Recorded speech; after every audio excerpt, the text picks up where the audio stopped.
समाज पार्टी जिंदाबाद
वो पूरे देश में 165 राजा हुआ करते थे और ये राजा जिनकी हम जयंती मना रहे हैं, पिताजी बिहारी मन, माता लक्ष्मीबाई, 4 भाई थे। 18 साल की उम्र में ही इनके कार्य कुशलता को देखते हुए इनके पिताजी ने राजगद्दी पे बैठा दिया, राजा बना दिया। 1027 1009 में पैदा हुए और 1027 में राजा बना दिया। राजा बनने के बाद जब विदेशी आक्रमणकारी जब भारत पे आक्रमण किया, तमाम राजा हारने लगे, कोई ठीक नहीं पाया। जब वो राजा बहराइच की तरफ कूच किया तो 40 किलो की तलवार चलाकर महाराजा सुहेलदेव जी ने नानपारा मैदान बहराइच में वही दफन कर दिया। आज भी इतिहास गवाह है। ऐसे वीर प्रतापी जो देश की एकता अखंडता को, देश को गुलाम होने से बचाया, ऐसे राजा के इतिहास को इतिहासकारों ने छुपा दिया। ऐसे इतिहास को पताल से निकाल करके साथी जमीन पे ला करके हमारे साथियों ने, हम सब लोग मिलकर के खड़ा कर दिया। अब ये देश की राजनीति में भूचाल पैदा हुआ है। आपको बता दूं कि 26 जनवरी यही बीता है। देश की सर्वोच्च कुर्सी पर बैठी महामहिम द्रौपदी मुर्मू जी ने ट्वीट किया 26 जनवरी को राजभर महाराजा सुहेलदेव जी पर कि देश में एक ऐसा राजा पैदा हुआ जिसका नाम राजभर महाराजा सुहेलदेव की जयंती के अवसर पर पूरे देशवासियों को शुभ संदेश देने का काम देश के राष्ट्रपति महोदय कर रही हैं। ये किसकी देन है? आपके संघर्षों की देन है। आपने सुना होगा बगल के जिला गाजीपुर देश के प्रधानमंत्री आते हैं नरेंद्र मोदी जी, और नरेंद्र मोदी जी आके कहते हैं कि जब तक महाराजा सुहेलदेव जी के विचारों का भारत नहीं होगा तब तक देश तरक्की नहीं कर सकता है। ये आपके संघर्षों की देन है, ये आपके संघर्षों की देन है। अभी अयोध्या में जब भगवान राम के मंदिर के उद्घाटन के अवसर पर देश के प्रधानमंत्री आते हैं तो वहां सबसे ज्यादा अगर चर्चा करते हैं तो राजभर महाराजा सुहेलदेव जी की चर्चा करते हैं। क्यों चर्चा करते हैं? ये अभी हमारे साथी कुछ नहीं जानते। आप वो ताकत हो, 40 किलो की तलवार वो चलाते थे। आज के हमारे कुछ नौजवान, उनसे तो 40 किलो की तलवार नहीं उठेगी। लेकिन आप सोचो कि आज का जो नौजवान है उसका वजन ही 50 किलो 60 किलो होगा, और 40 किलो की तलवार चला करके महाराजा सुहेलदेव जी देश को गुलाम होने से बचाया। धन्य है बाबा साहब डॉक्टर अम्बेडकर। आपको तलवार चलाने का नहीं, आपको रिवॉल्वर चलाने का नहीं, ऐसा हथियार दिया कि जब देश लिए देख लिया पूरे देश की हालत को, तो देश के सारे रानी के पेट का ऑपरेशन कर दिया, और ऑपरेशन करके बता दिया कि अब रानी के पेट से नहीं बैलेट बॉक्स से राजा पैदा होगा। उसके लिए पावर आपको दे दिया, पावर आपको दे दिया। अब उस पावर का दुरुपयोग चालाक लोग, जिसको हम चतुरिया कहते हैं, बुधुआ समाज, गरीब, चतुरिया कहते हैं अमीर। ये बुधुआ जब ये समय आता है तो ये चतुरिया, बुधुआ, अमीर और गरीब एक मामला आके फंस जाता है। चतुरिया इतना चालाक है, एक बार पंचायत हुई बुधुआ चतुरिया में, पंच लोग जुटे तो पंचों ने पूछा कि का तू लोग कहो, का बात हो? कहा देश आजाद हो गया, बंटवारा कैदा कुछ न होगा। कला एक थे भैंस बा, एक थे कमरा। चला चौधरी लोग बांट देना कि बुधुआ के दे देना, मुहे को रिखे बता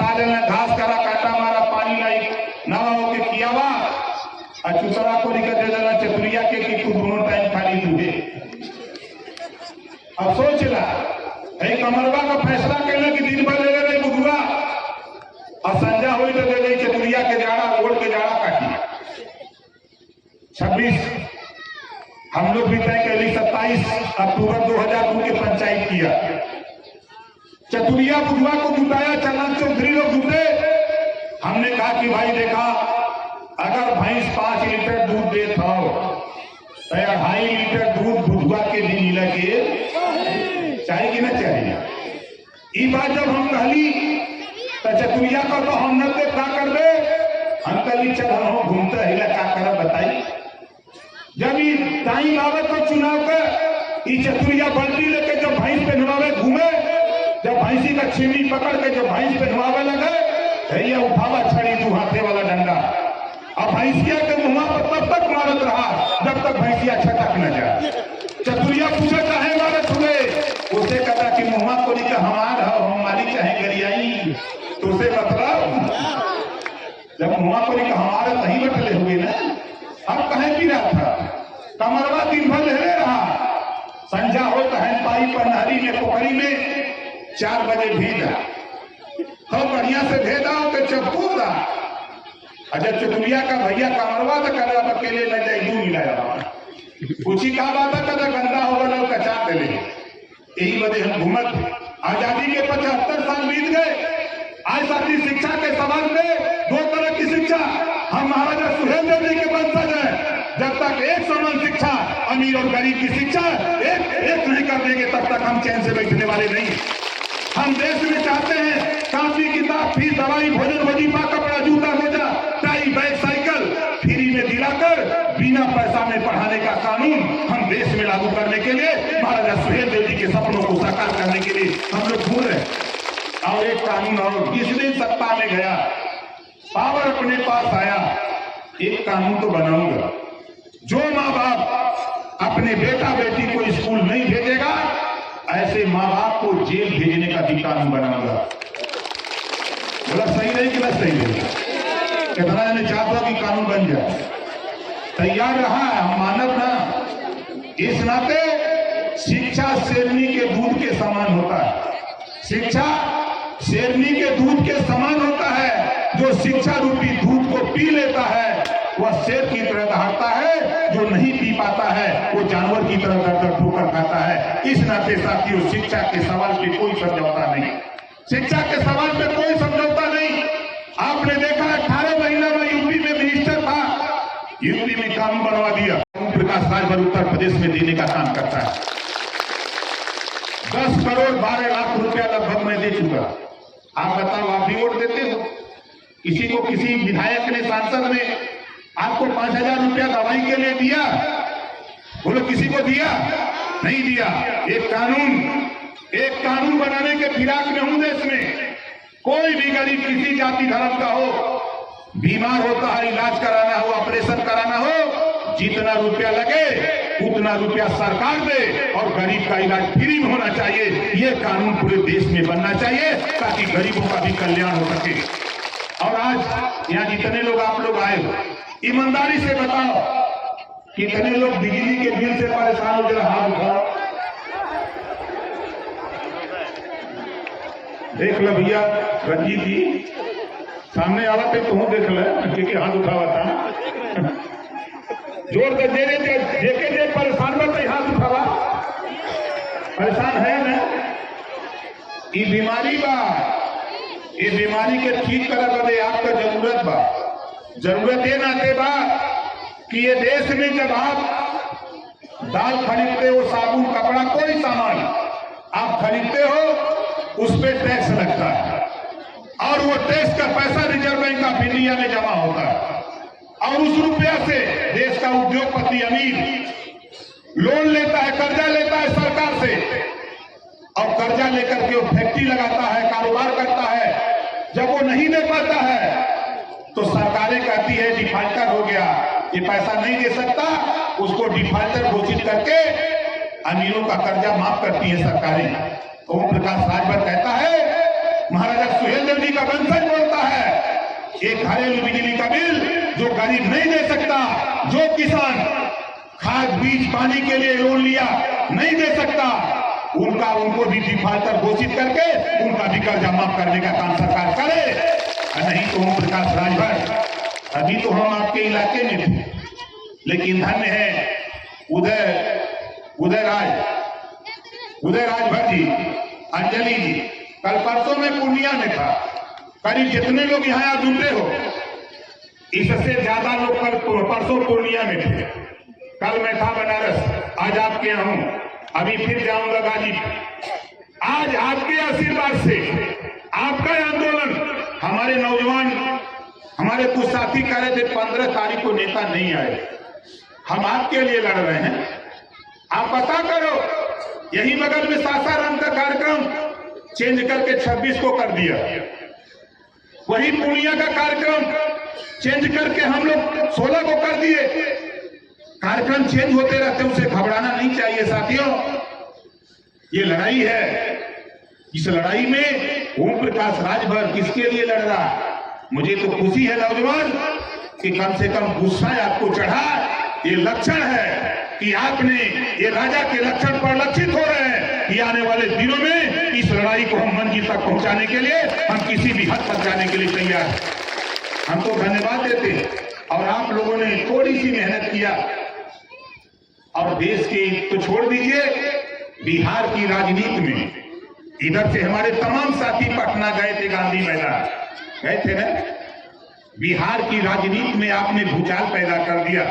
आज नीतीश जी, लालू जी, मोदी जी, सोनिया जी, सब लोग पूछ रहे हैं कि भाई ये कौन सी जाति है, ये कहां से लोग इकट्ठा हो गए। तब दिल्ली में ओम प्रकाश राजभर बताने गया था, बार बार जाता हूं, ये बिहार के रहने वाले लोग हैं, ये बिहार में पैदा हैं और बिहार की धरती पर रहते हैं। इनको आजादी के बाद आज तक इनको हिस्सा नहीं मिला है। इस नाते गुस्सा होकर के पटना की गांधी मैदान में आकर के थोड़े से भी आए। अभी हम लोग अलग जगह रहे, चाहे वो कटिहार का इलाका हो, चाहे आपका सुपौल का इलाका हो, चाहे मधेपुरा का इलाका हो, चाहे पश्चिमी चंपारण, पूर्वी चंपारण, बेतिया, नवादा, नालंदा का इलाका हो, चाहे आपका बक्सर बिहार हो, कैमूर हो, चाहे आपका कोई जिला हो, साथी 38 जिले में हम लोगों की कोशिश हो रही है कि हम अपनी गिनती करा दें। हम दावे के साथ कहते हैं, बक्सर के साथियों, जिस दिन आपने अपनी गिनती खाली अपने जिले में करा दिया, किसी माई का लाल पैदा नहीं जो आपको लखनऊ, दिल्ली, पटना और दिल्ली जाने से कोई माई का लाल रोक दे। हम लोगों ने, आप थोड़ी ताकत आपने दिया, थोड़ी ताकत हम लोगों ने लगाया यूपी में। आज 6 एमएलए हैं, आज 6 एमएलए हैं। देश के प्रधानमंत्री, देश के गृह मंत्री आज अगर मात खाते हैं, देश की राजनीति में अगर किसी नेता की चर्चा सबसे ज्यादा होती है तो ओम प्रकाश राजभर की चर्चा होती है। देश की राजनीति में क्यों चर्चा होती है? वो तेरी ताकत के बल पे होती है। आज जो तेरी ताकत है, आप जितनी आबादी में अपने बक्सर जिले में हो, इससे ज्यादा आबादी आपके मधेपुरा में, इससे ज्यादा आबादी आपके सुपौल में हो, कटिहार में हो, आप जाओ नेवादा में आप हो। लेकिन हम कहीं न कहीं गलत दिशा की तरफ, दूसरे के साथ हम अपनी ताकत दूसरे को ताकत देने में परेशान थे। और आज बिहार की धरती पर साथियों, थोड़ी सी और मेहनत करो। हम तो अपने भाई, चाहे दीना जी हो, हमारे यही दीना जी है जो हमको बनारस से पकड़ के लिया है बिहार में, ये लिया है, यहाँ कीर्तिमाना शुरू हुआ और धीरे धीरे धीरे धीरे हम लोग आगे बढ़ते गए। हरिंदर राजभर जी यही कहीं हैं। ये हरिंदर जी पैदल चलते हैं, हमको ले जाते गए, साल भर गंगा लौका था, 55-66 किलोमीटर पैदल पहुंचा रहे थे। ये जवान हमारे श्रीनिवास जी बहुत एकदम गरम दल वाले हैं, ये गरम दल के नेता है। हमको सबकी जरूरत है, चाहे गरम दल हो चाहे गरम दल। गांधी जी के पास भी जो ये दल था, एक नरम दल, एक गरम दल, दोनों अलग अलग लड़ते थे। गांधी जी ने समझाया, जब गांधी जी ने समझाया, दोनों एक हुए तो देश आजाद हो गया, देश आजाद हो गया। और आज हमारे राष्ट्रीय स्वयं सेना के साथियों, आप घबराओ नहीं, मुझे पता है आप अपनी फौज तैयार करो, हम आपको ट्रेनिंग देना चाहते हैं। वो ट्रेनिंग क्या होगी? आज भी 90% माँ बाप ये पता नहीं कि हम अपने बच्चे को पढ़ा रहे हैं, इंजीनियर बनाना है, इतिहास पढ़ा रहे हैं, डॉक्टर बनाना है, भूगोल पढ़ा रहे हैं।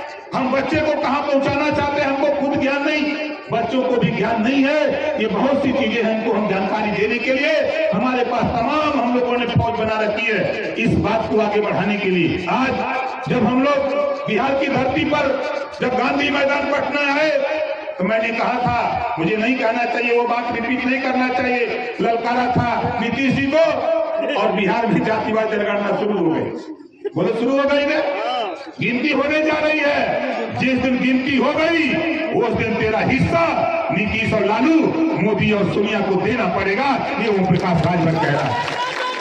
वो तैयारी हम लोग बना के शुरू किए हुए हैं साथी। इस नाते आपसे कहना चाहता हूं कि आप घबराओ नहीं और आप धैर्य रखो।